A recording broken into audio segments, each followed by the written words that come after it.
Bismillahirrahmanirrahim. Assalamualaikum warahmatullahi wabarakatuh. Alhamdulillahirrahmanirrahim. Pada video kali ini kita akan bersama-sama mempelajari tentang tafsir ayat jual beli. Bismillah.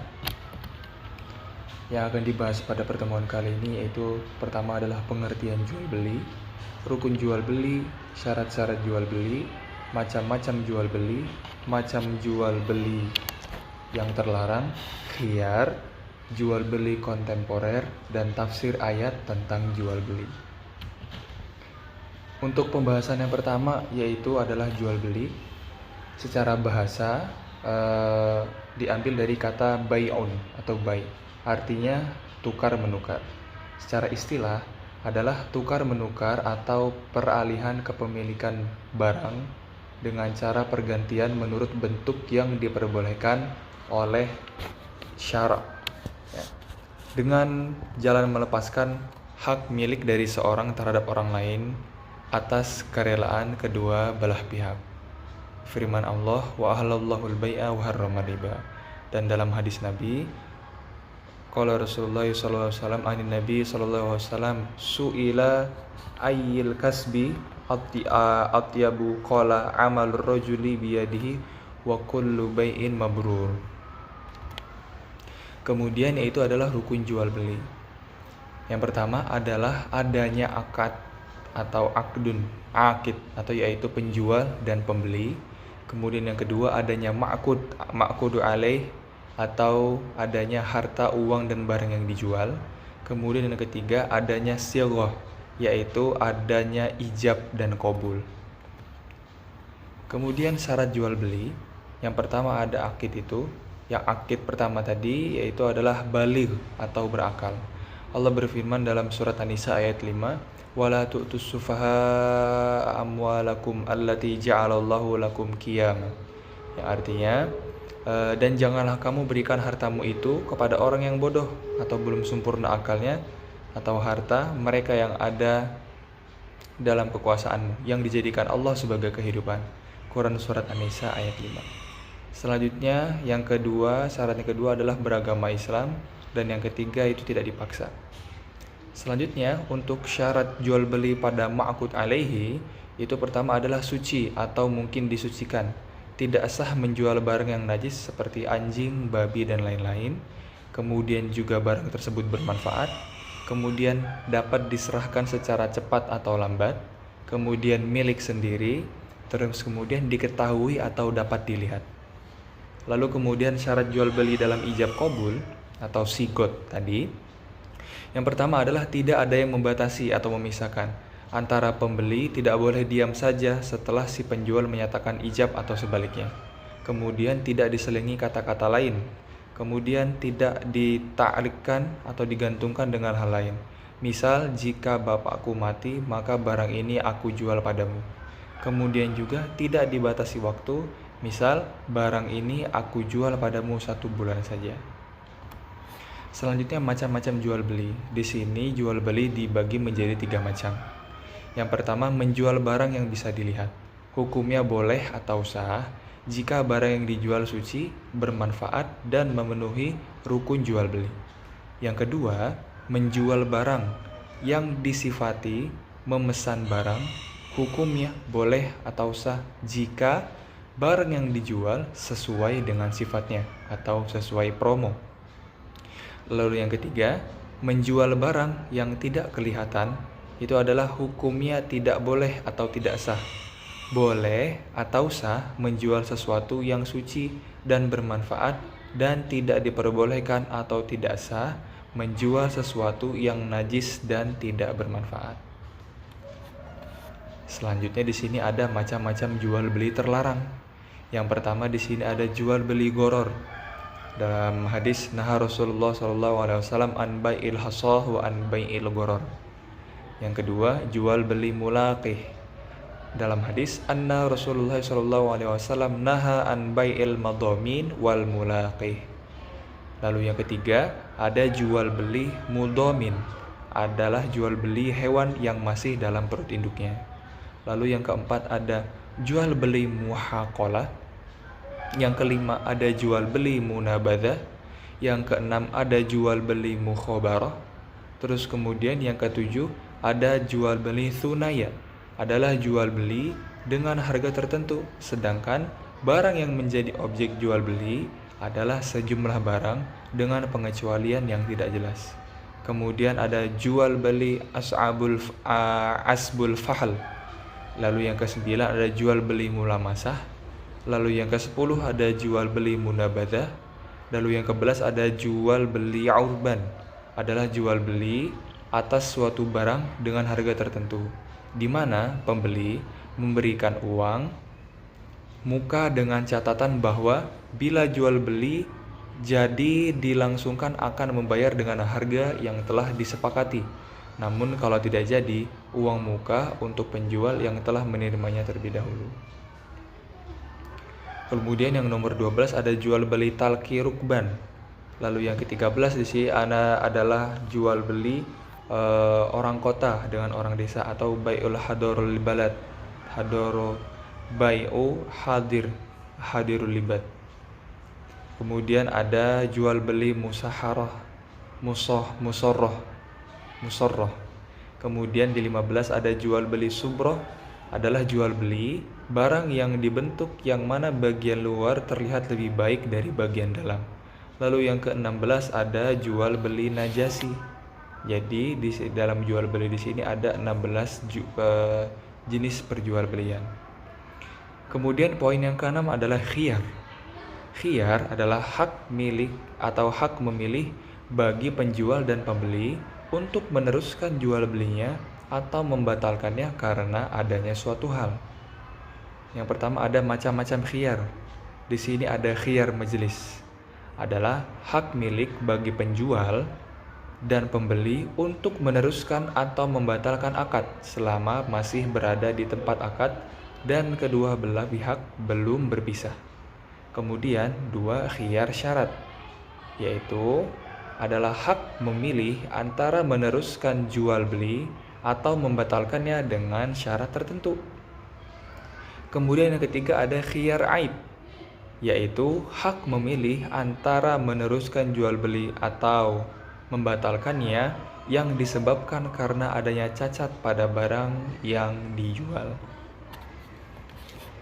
Selanjutnya di sini ada jual beli kontemporer atau jual beli dalam masa modern. Di sini ada hukum jual beli online menurut hukum negara atau undang-undang. Dalam aturan perniagaan online dapat diterapkan KUH Perdata. Secara analogis, dalam pasal 1313 KUH Perdata dijelaskan bahwa suatu persetujuan adalah suatu perbuatan di mana satu orang atau lebih mengikatkan dirinya terhadap satu orang lain atau lebih. Untuk sahnya suatu kontrak, kita harus melihat syarat-syarat yang diatur di dalam pasal 1320 KUH Perdata yang menentukan bahwa syarat sah suatu perjanjian adalah sebagai berikut. Yang pertama di sini ada kesepakatan para pihak, kemudian kecakapan untuk membuat perjanjian, yang ketiga ada suatu hal tertentu, dan yang keempat sesuatu sebab yang halal. Kemudian di sini juga jual beli online dikaitkan dengan UU nomor 11 tahun 2008 tentang informasi teknologi elektronik atau IT. Menurut pasal 1 ayat 2 UU nomor 11 tahun 2008 tentang IT menjelaskan tentang transaksi elektronik adalah perbuatan hukum yang dilakukan dengan menggunakan komputer, jaringan komputer, atau media elektronik lainnya. Ini dalam pasal UU, undang-undang.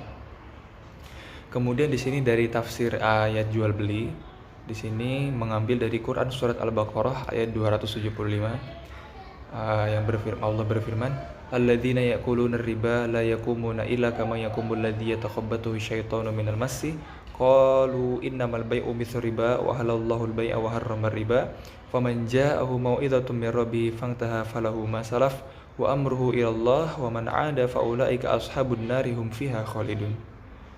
Penjelasan dari ayat ini yang akan dijelaskan oleh tafsir Al-Misbah, yaitu orang-orang yang melakukan praktek riba usaha atau tindakan dan seluruh keadaan mereka akan mengalami kegoncangan. Jiwanya tidak tentram. Perumpamaannya seperti orang yang dirusak akalnya oleh setan sehingga terganggu akibat gila yang dideritanya. Maka melakukan itu sebab mereka mengira jual beli sama dengan riba, sama-sama mengandung unsur pertukaran dan usaha, kedua-duanya halal. Allah membantah dugaan mereka itu dengan menjelaskan bahwa masalah halal dan haram bukan urusan mereka, dan persamaan yang mereka kira tidaklah benar. Allah menghalalkan praktik jual beli dan mengharamkan praktik riba. Barang siapa telah sampai kepadanya larangan praktik riba lalu meninggalkannya, maka baginya riba yang diambilnya sebelum turun larangan, dengan tidak mengembalikannya, dan urusannya terserah kepada ampunan Allah Subhanahu wa taala. Dan orang yang mengulangi melakukan riba setelah diharamkan, mereka itu adalah penghuni neraka dan akan kekal di dalamnya. Riba yang dimaksud dalam ayat ini adalah riba jahiliyah. Prakteknya berupa penguatan tambahan dari utang yang diberikan sebagai imbalan menunda pelunasan. Sedikit atau banyak hukumnya tetap haram. Imam Ahmad mengatakan, tidak seorang muslim pun berhak mengingkarinya. Kebalikannya adalah riba dalam jual beli. Dalam sebuah sabda Rasul ditegaskan, gandum ditukar dengan gandum yang sejenis dengan kontan, begitu pula emas dengan emas, perak dengan perak, kurma dengan kurma yang sejenis dan dibayar kontan. Barang siapa menambah atau minta ditambah, sesungguhnya ia telah melakukan riba. Berarti dalam penjelasan tersebut sudah dijelaskan tentang riba. Kemudian juga para ahli fikih sepakat bahwa hukum penambahan dalam tukar-menukar barang yang sejenis adalah haram. Mereka membolehkan penambahan kalau jenisnya berbeda, tetapi haram menunda pembayarannya. Mereka berselisih dalam masalah barang-barang yang disebut di atas. Pendapat yang paling bisa diterima, semua itu dikiaskan dengan bahan makanan yang dapat disimpan. Dalam hal riba ala jahiliyah, ahli fikih menyepakati keharamannya. Yang mengingkari berarti telah kafir. Riba tersebut membuat pihak yang terlibat mengalami depresi atau gangguan jiwa sebagai akibat terlalu terfokus pada uang yang dipinjamkan atau diambil. Pihak yang mengutangi gelisah karena jiwanya terbebas dari kerja. Sementara yang berutang dihantui perasaan was-was dan khawatir tak bisa melunasinya. Para pakar kedokteran menyimpulkan banyaknya terjadi tekanan darah tinggi dan serangan jantung adalah akibat banyaknya praktek riba yang dilakukan. Pengharaman riba dalam Al-Quran dan agama-agama samawi lainnya adalah sebuah aturan dalam perilaku ekonomi. Ini sesuai dengan pendapat para filosof yang mengatakan bahwa uang tidak bisa menghasilkan uang. Para ahli ekonomi menetapkan beberapa cara menghasilkan uang. Di antara cara yang produktif adalah dengan bekerja di beberapa bidang usaha seperti industri, pertanian, dan perdagangan. Dan yang tidak produktif adalah bunga atau praktek riba, karena tidak beresiko. Pinjaman berbunga selamanya tidak akan merugi, bahkan selalu menghasilkan. Bunga adalah hasil nilai pinjaman. Kalau sebab penghasilannya pinjaman, maka berarti usahanya melalui perantaraan orang lain yang tentunya tidak akan rugi. Banyaknya praktek riba juga menyebabkan dominasi modal di suatu bidang usaha. Dengan begitu, akan mudah terjadi kekosongan dan pengangguran yang menyebabkan kehancuran dan kemalasan. Kemudian, menurut tafsir Al-Wajiz yang ditulis oleh Profesor Dr. Wahbah Zuhaili, orang-orang yang mengambil riba, yaitu tambahan dari takaran pinjaman atau dalam penjualan yang mengandung riba itu, pada hari kiamat tidak bisa dibangkit dari kuburnya karena kebingungan yang muncul karena ketakutan yang sangat besar, atau seperti berdirinya orang yang dimasuki setan karena penyakit gila, yaitu seperti orang yang kemasukan setan, sebagai hukuman baginya. Hal tersebut akibat dari ucapan mereka, sesungguhnya transaksi penjualan itu seperti riba. Keduanya adalah suatu hal yang sama yang bisa menghasilkan keuntungan. Lalu Allah membalas mereka dengan memisahkan keduanya. yaitu bahwa Allah menghalalkan transaksi penjualan yang dilakukan dengan saling tukar sesuai kebutuhan, dan mengharamkan riba yang dilakukan dengan mengambil harta yang bukan miliknya tanpa adanya ganti rugi. Barang siapa mengambil pelajaran dari larangan riba, maka dia tidak akan mengambil sesuatu yang telah lalu tersebut, karena hal itu dilakukan sebelum ada pengharaman, sehingga dia tidak dibalas atas perbuatan ribanya. Dan riba yang dilakukan itu sebelum adanya pengharaman. Dan perkaranya dikembalikan kepada Allah dengan diberi ampunan atau diabaikan saja. Barang siapa kembali bermuamalah dengan riba setelah adanya pengharaman riba, maka mereka itu adalah para penghuni neraka yang tinggal di sana selama-lamanya. Yang seringkali dilakukan bangsa Arab jahiliyah, yaitu ketika tiba waktunya membayar hutang, pemberi pinjaman akan berkata kepada peminjam, "Apakah kamu akan melunasinya atau akan melebihkannya?" Jika peminjam tidak melunasinya, maka keuntungan pemberi pinjaman akan bertambah dan menunda pembayarannya di waktu lainnya. Dan hal ini kesepakatan yang diharamkan. Kemudian juga di sini ada dari surat An-Nisa ayat 29. Ya ayyuhalladzina amanu la ta'kulu amwalakum bainakum bil batili illa an takuna tijarah antara minkum wa la taqtulu anfusakum innallaha kana bikum rahim. Yang artinya, wahai orang-orang yang beriman, janganlah kamu saling memakan harta sesamamu dengan jalan yang batil atau tidak benar, kecuali dalam perdagangan yang berlaku atas dasar suka sama suka di antara kamu. Dan janganlah kamu membunuh dirimu, sungguh Allah Maha Penyayang kepadamu. Dijelaskan juga oleh tafsir Al-Misbah, yaitu wahai orang-orang beriman, janganlah kalian mengambil harta orang lain dengan cara tidak benar. Kalian diperbolehkan melakukan perniagaan yang berlaku secara suka sama suka. Jangan menjerumuskan diri kalian dan dengan melanggar perintah-perintah Tuhan. Jangan pula kalian membunuh orang lain, sebab kalian semua berasal dari satu nafas.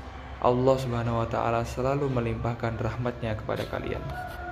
Kemudian dari tafsir As-Sa'di yang ditulis oleh Syekh Abdurrahman bin Nasir As-Sa'di, beliau menjelaskan Allah melarang para hambanya yang beriman dari memakan harta di antara mereka dengan cara yang batil. Hal ini mencakup memakan harta dengan cara pemaksaan, pencurian, mengambil harta dengan cara perjudian, dan pencaharian yang hina. Bahkan bisa jadi termasuk juga dalam hal ini adalah memakan harta sendiri dengan sombong dan berlebih-lebihan, karena hal tersebut adalah termasuk kebatilan dan bukan dari kebenaran. Kemudian, setelah Allah mengharamkan memakan harta dengan cara yang batil, Allah membolehkan bagi mereka memakan harta dengan cara perniagaan dan pencaharian yang tidak terdapat padanya penghalang-penghalang dan yang mengandung syarat-syarat seperti saling ridho dan sebagainya.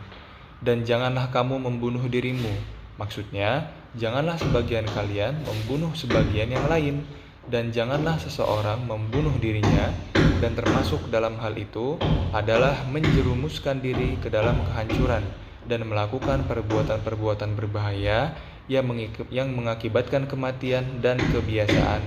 Sesungguhnya Allah Maha Penyayang kepadamu, dan di antara rahmatnya adalah di mana Allah memelihara diri dan harta kalian serta melarang kalian dari menyia-nyiakan dan membinasakannya. Dan Allah menjadikan adanya hukuman atas hal tersebut berupa had-had. Dan beliau memerintahkan untuk memperhatikan peringkasan dan penyatuan dalam firman Allah. Janganlah kamu saling memakan serta harta sesamamu. Dan janganlah kamu membunuh dirimu, sebagai firman-Nya itu mencakup harta-harta selain dirimu, harta dirimu sendiri, membunuh dirimu, dan membunuh selain dirimu, dengan ungkapan yang begitu pendek daripada perkataan janganlah sebagian kalian memakan harta sebagai sebagian lain, dan janganlah sebagian kalian membunuh sebagian yang lain. Dengan tidak mencakupnya ungkapan tersebut akan harta orang lain dan membunuh orang lain, padahal menghubungkan kata dengan harta dan jiwa kepada seluruh kaum mukminin merupakan dalil bahwa kaum mukminin dalam kasih sayang mereka mencintai dan mengasihi di antara mereka, dan maslahat-maslahat mereka adalah seperti satu tubuh.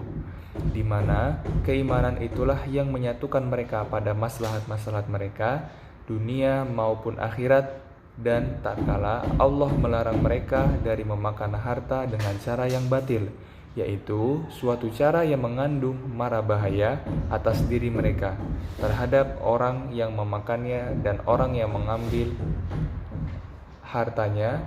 Lalu Allah membolehkan bagi mereka perkara yang mengandung kemaslahatan untuk mereka berupa beberapa bentuk mata pencaharian dan perniagaan, serta beberapa bentuk profesi dan persewaan dengan berfirman, kecuali dengan jalan perniagaan yang berlaku dengan suka sama suka di antara kamu, yaitu bahwasannya hal tersebut adalah boleh bagi kalian, dan Allah mensyaratkan adanya keridhaan dari kedua pihak, karena riba bukanlah dari perniagaan, bahkan riba itu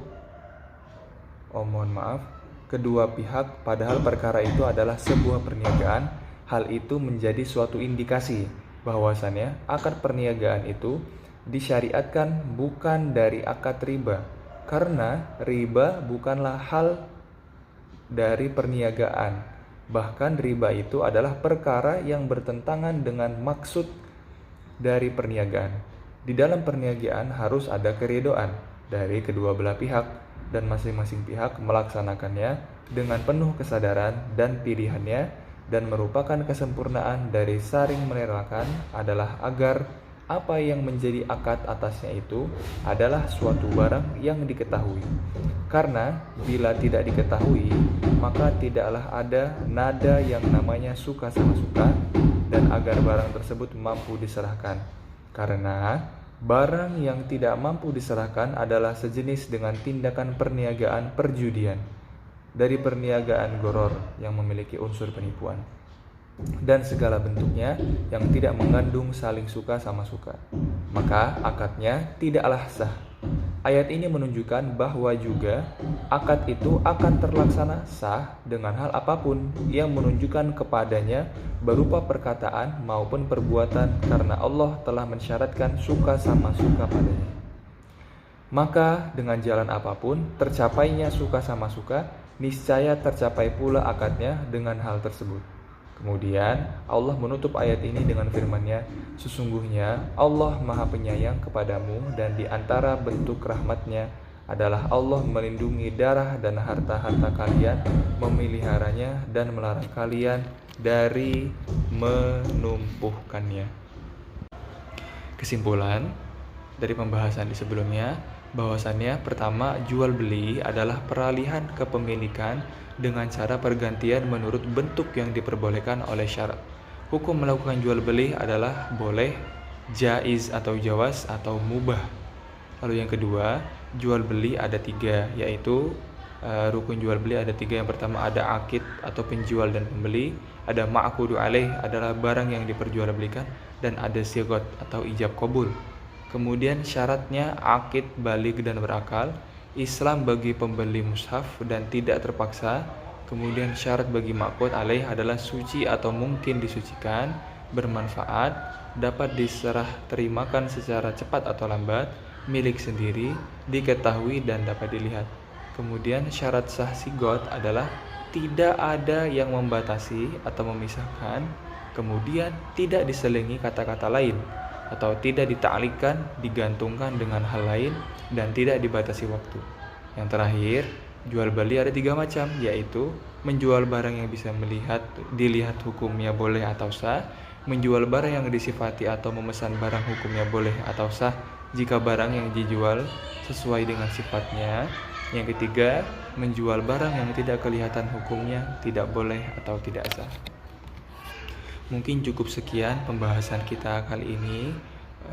Kurang lebihnya mohon maaf jika ada salah kata itu datangnya dari saya sendiri, dan jika ada yang benar itu datang dari Allah Subhanahu wa taala. Syukron minni ila hadza, nastafikum. Assalamualaikum warahmatullahi wabarakatuh.